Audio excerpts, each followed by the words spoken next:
좋은 아침입니다. 로마서 7장 7절에서 13절 말씀 보도록 하겠습니다. 7절 그런즉 우리가 무슨 말을 하리요 율법이 죄냐 그럴 수 없느니라. 율법으로 말미암지 않고는 내가 죄를 알지 못하였으리니 곧 율법이 탐내지 말라 하지 아니하였더라면 내가 탐심을 알지 못하였으리라. 8절 그러나 죄가 기회를 타서 계명으로 말미암아 내 속에서 온갖 탐심을 이루었나니 이는 율법이 없으면 죄가 죽은 것임이라. 자, 율법으로부터의 해방이라는 말이 자칫 율법이 아주 나쁜 것이고 은혜만 좋은 것이다 이렇게 착각하게 할 소지가 다분히 있습니다. 구약은 율법, 신약은 은혜. 그래서 율법은 나쁜 것, 은혜는 좋은 것 이런 식으로 오해를 하는 것입니다. 하지만 바울은 다시 한번 이제 율법의 본질적인 기능에 대해서 설명하면서 율법이 하나님의 의라는 사실을 변론하고 있는 그런 장면이라고 할 수 있습니다. 율법은 하나님의 의의 기준을 정확하게 보여주는 것인데 얼마나 정확하게 보여주는지를 탐심의 죄를 가지고 묘사하고 있습니다.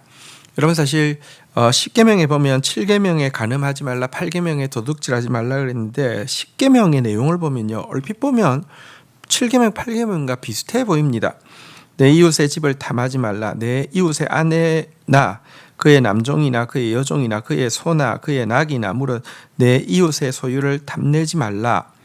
간음, 도둑질 비슷하잖아요, 그죠? 핵심은 뭐냐면 계속 나오는 탐내지 말라, 탐내지 말라라는 탐심을 이야기하고 있는 것입니다.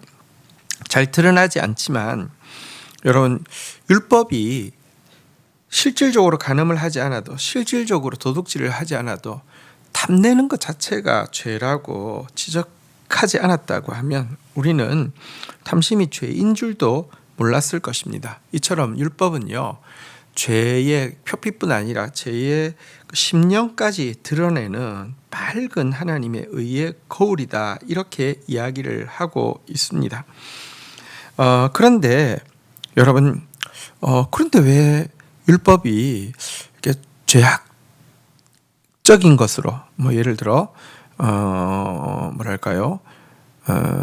이 율법주의로 이렇게 바뀌어 가지고 예를 들어 자기가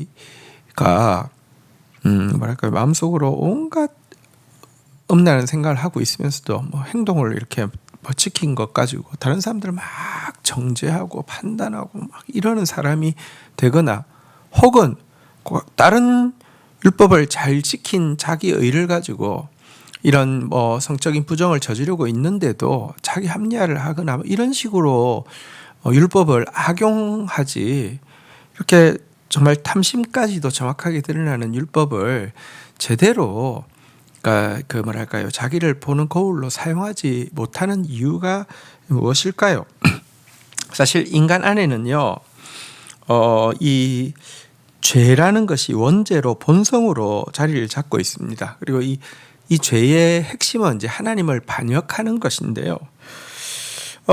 율법이 정확하게 이게 죄다, 예를 들면 탐심이 죄다라고 이야기하면요, 이 율법을 지렛대 삼아서 도약대 삼아서 더욱 더 탐심을 향해서 달려가는 마음이 우리 속에 있기 때문에 이 율법이 악용되어진다 이렇게 지금 설명하고 있는 부분이라고 할 수 있습니다.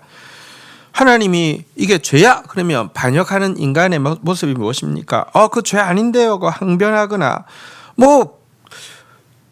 죄라고 그거 왜 죄라고 하세요? 기분 나쁘게라고 반항하거나 또 이런 것도 못하게 하는 하나님이시라고 하면서 원망하면서 더더욱 그 죄에 집착하게 되는 본성이 인간 속에 있다는 것입니다. 실질적으로 여러분 금지해 놓으면 사람이 더 막 원하는 거 있잖아요, 그죠? 이게 율법이 의롭지만 인간 속의 죄성이 원죄로 자리 잡고 있기 때문에 이 율법이 마치 지렛대 역할을 하는 것이다 이렇게 이야기할 수 있는 것입니다. 비유하자면 8절의 이야기가 율법이 없으면 죄가 죽은 것이라 이랬는데 이게 무슨 표현이라고 할 수 있냐고 하면요, 율법이 딱 정확하게 드러나기 전까지는 동면 상태에 있던 이 탐심의 죄가 탐내는 것은 범죄야. 여인을 보고 음욕을 품는 것도 가늠과 똑같은 죄야. 딱 이렇게 하는 순간 인간 마음속에 반역하는 마음으로 말미암아 이 죄가 활성화되어진다는 것입니다. 도리어 더 강해진다는 것입니다. 이래서 율법이 악용되어지는 것이다. 율법주의의 모습을 띠고 나타나는 것이다. 이렇게 설명한 부분입니다. 9절입니다. 전에 율법을 깨닫지 못했을 때에는 내가 살았더니 계명이 이름에 죄는 살아나고 나는 죽었도다. 10절 생명에 이르게 할 그 계명이 내게 대하여 도리어 사망에 이르게 하는 것이 되었도다. 11절 죄가 기회를 타서 계명으로 말미암아 나를 속이고 그것으로 나를 죽였는지라. 12절 이로보건대 율법은 거룩하고 계명도 거룩하고 의로우며 선하도다.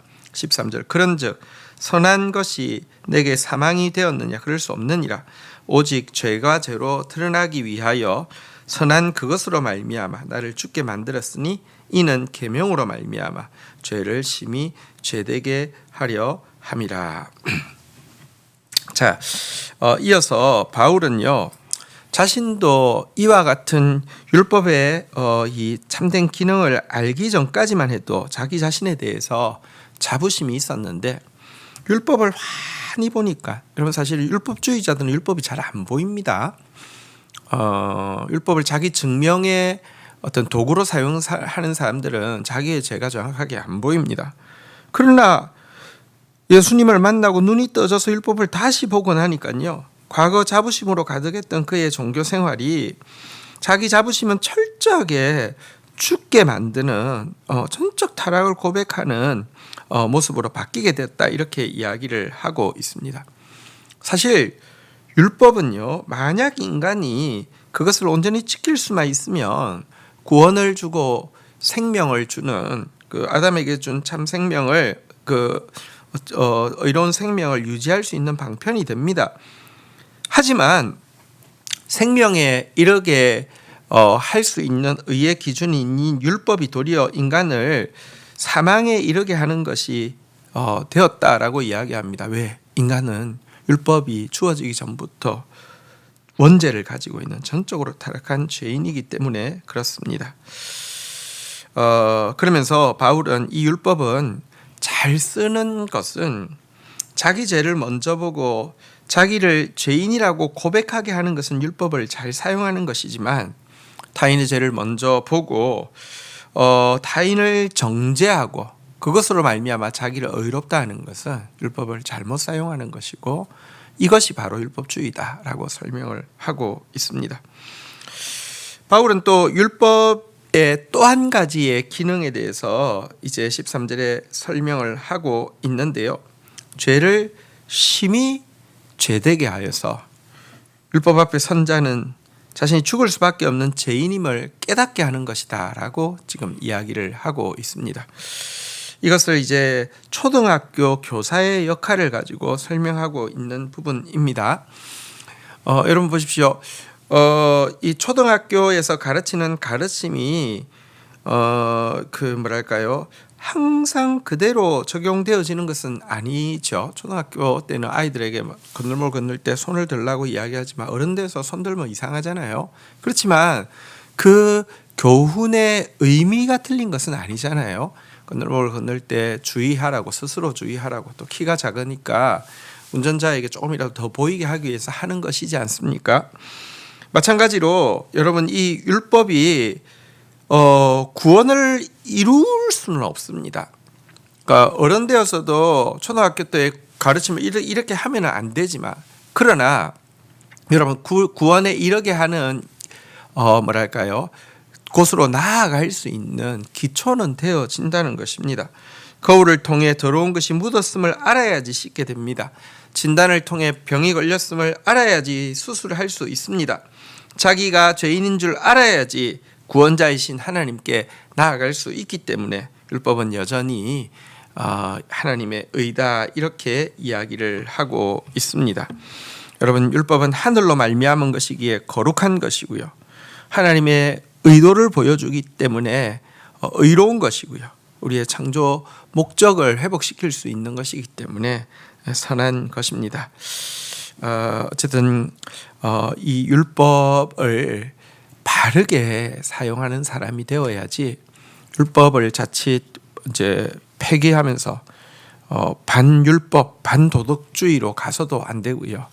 율법을 이렇게 사악하게 사용하여서 율법주의로도 가는 그런 자가 아니라 율법을 통하여서 우리의 죄를 더 깊이 바라보고 그리고 율법으로 말미암아 죽을 수밖에 없는 죄인임을 깨달음으로 정말 구원자이신 은혜의 예수님께 더 달려나가게 하는 원동력으로만 삼는 것, 그것이 바울이 가르쳐주고 있는 율법을 바르게 사용하는 방법입니다. 주신 말씀 붙잡고 기도하며 나가도록 하겠습니다. 하나님, 율법이라는 환한 의의 기준을 저희들에게 허락하여 주셔서 감사합니다. 우리의 외적인 죄뿐 아니라 은밀한 탐심의 죄까지도 율법 앞에 설 때 여지없이 핑계할 수 없는 더러운 죄임을 고백하게 됩니다.